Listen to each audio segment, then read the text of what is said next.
it sucks to not have Caitlin, right? But it has showed the resilience that her team has and how they've been able to click. And then also the Indiana Fever, they become very hard to scout. As you all know, Caitlin Clark went down with a right groin injury on the 15th of July. Since then, there has been complete silence everywhere. Yeah. We're really just putting no timetable on it, going through the rehab process, and then we want to reintegrate her from a strength and conditioning standpoint. No official return date, no clear updates, just a lot of questions.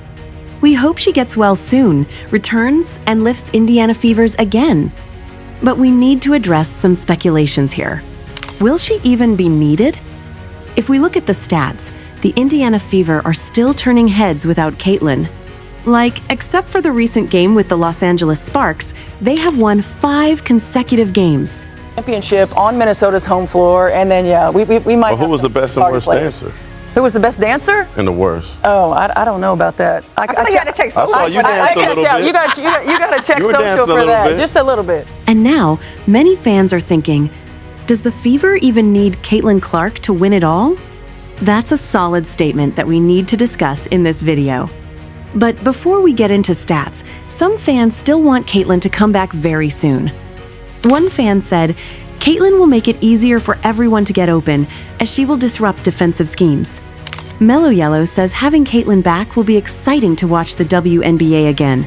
It's so electrifying to watch her play.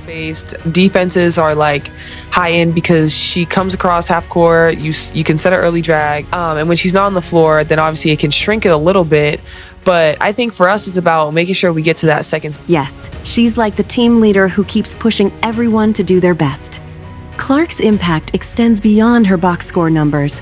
The Fever averages 8.3 more points per game when Clark plays. They attempt roughly 10 additional field goals per game, score more fast break points and paint points, and rebound better with her in the lineup. These metrics suggest that her pace-pushing style raises Indiana's offensive ceiling.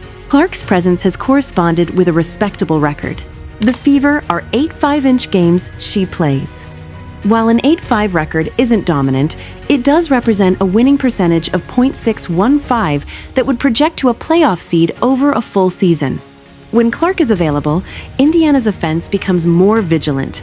The Fever averages 85.3 points per game. They rank 4th in offensive rating at 108.1. And the big reason is Caitlin Clark. But she's not just an offensive weapon. Clark plays defense too. She averages 1.6 steals per game. She's second on the team in defensive win shares per Sports Illustrated. Her instincts are elite. She reads passing lanes like a pro. And those steals? They often lead to fast breaks, which are a huge part of Indiana's offense. But her high-risk, high-reward style isn't without flaws. With great playmaking comes high usage, and that means turnovers.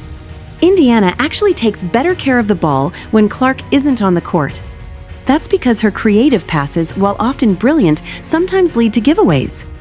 She also tends to take tough shots from deep, and when those aren't falling, the offense can suffer.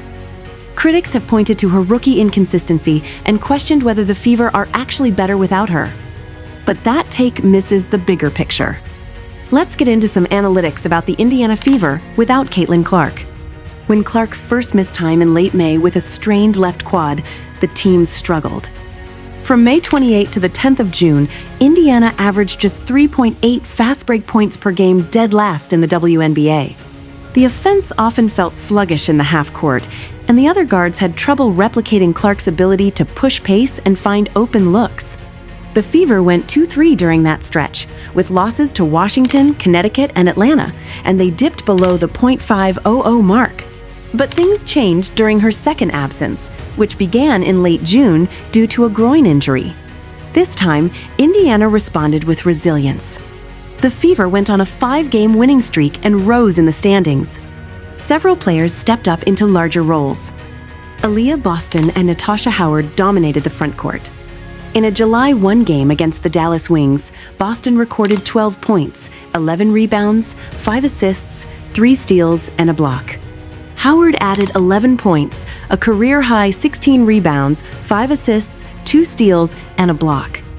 It was the first time in WNBA history that 2 teammates posted at least 10 points, 10 rebounds, 5 assists, and 2 steals in the same game.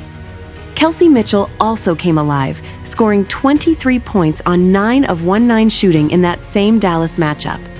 She stayed hot throughout the second injury stint, averaging 24 points per game over 4 games. Howard continued to shine, putting up 21 points, 5 rebounds, and 5 assists in a 78-74 win over Seattle on the 3rd of August, Clark's 7th straight missed game. Sophie Cunningham chipped in 17 points with 4 three-pointers, while Boston added 16 points and 12 boards. With the whole roster clicking, Indiana's offense took off.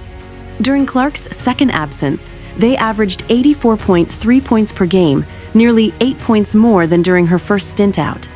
Fast break production jumped to 10.0 points per game. Newly acquired guard Aari McDonald filled in as playmaker, averaging 5.5 assists and giving Kelsey Mitchell more freedom to score.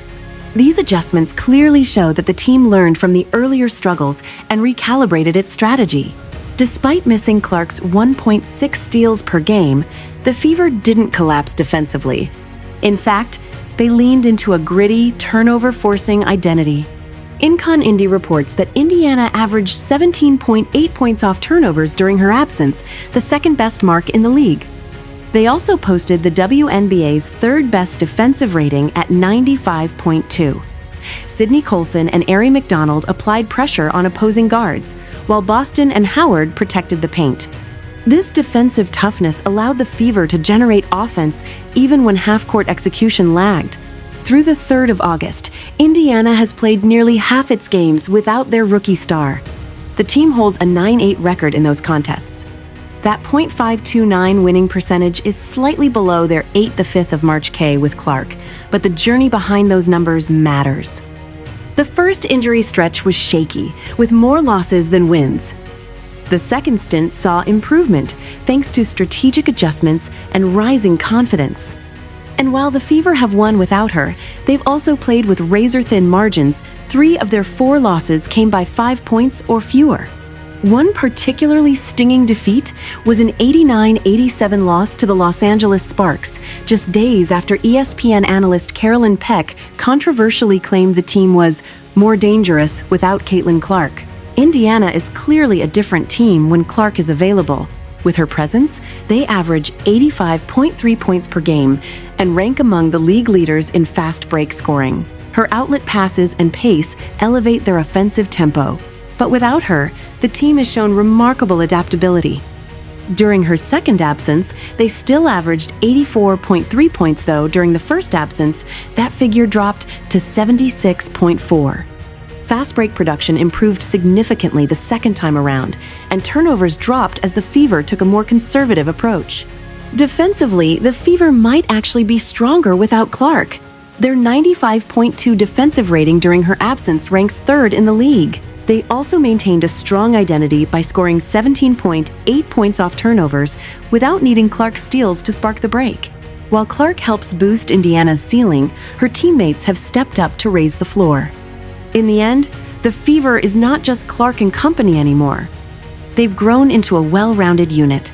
But with Clark healthy, they might just be a championship-caliber team. Indiana's recent success without Clark does not mean the team is better off without her. Rather, it highlights the depth and versatility of a roster built to complement her skill set.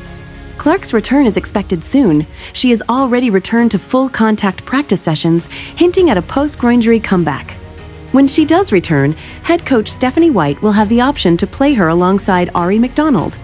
McDonald's playmaking during the second injury stint suggests that the Fever could use Clark off the ball at times, leveraging her shooting to space the floor while still benefiting from her vision. The Fever are also well-positioned in the standings. At 17-12, they sit in the 5th seed, hold tiebreakers over Seattle and Atlanta, and boast the league's longest active winning streak. They have already clinched the Commissioner's Cup and appear poised for a postseason run. Adding Clark back into a unit that now features an all-star frontcourt. A dynamic scoring guard, Mitchell, and an emerging playmaker, McDonald, could elevate Indiana from a pesky playoff team to a genuine contender.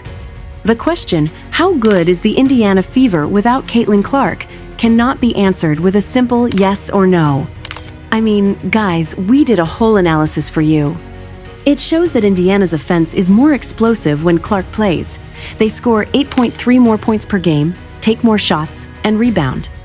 Her individual averages of 16.5 points, 8.8 assists, and 5.0 rebounds underscore her role as a playmaker and highlight just how rare her skill set is for a rookie.